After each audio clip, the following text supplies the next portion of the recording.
Securing a mining license in Kazakhstan requires years of negotiation and millions of dollars in capital just to get drills into the ground. When those core samples finally confirm a massive, high-grade ore body, it looks like a definitive victory. But in this regulatory climate, that victory is fragile.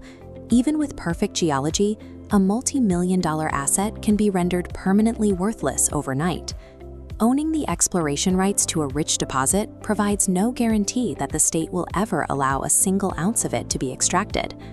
Kazakh environmental laws are actually lenient toward early exploration, as driving a few trucks and drilling test holes leaves a negligible ecological footprint.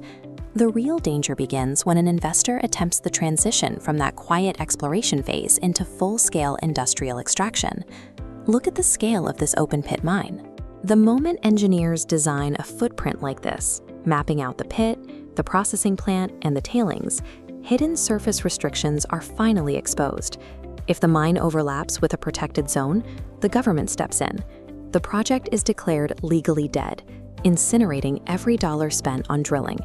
Surface-level regulatory restrictions, not geological failures, are the primary driver of total investment loss for foreign mining operations in Kazakhstan.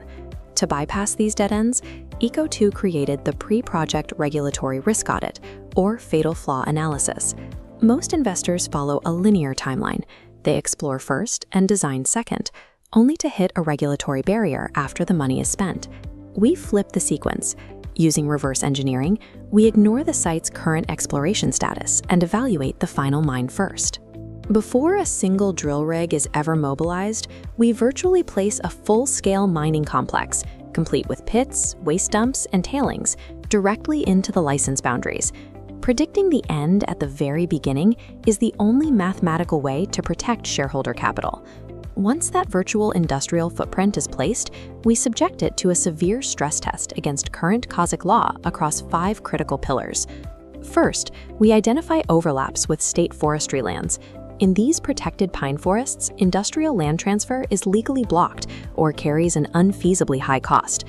Next, we analyze water protection zones.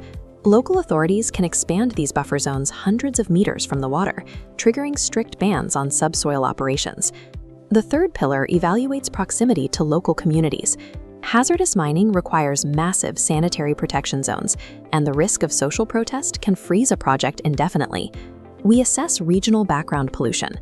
If neighboring enterprises have exhausted regional ecological quotas, the government will deny new permits for sites like these evaporation ponds.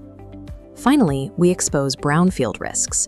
If a license contains Soviet-era toxic waste dumps, the new owner can be forced to fund their entire costly reclamation. A failure on even one of these pillars renders the entire portfolio unmineable.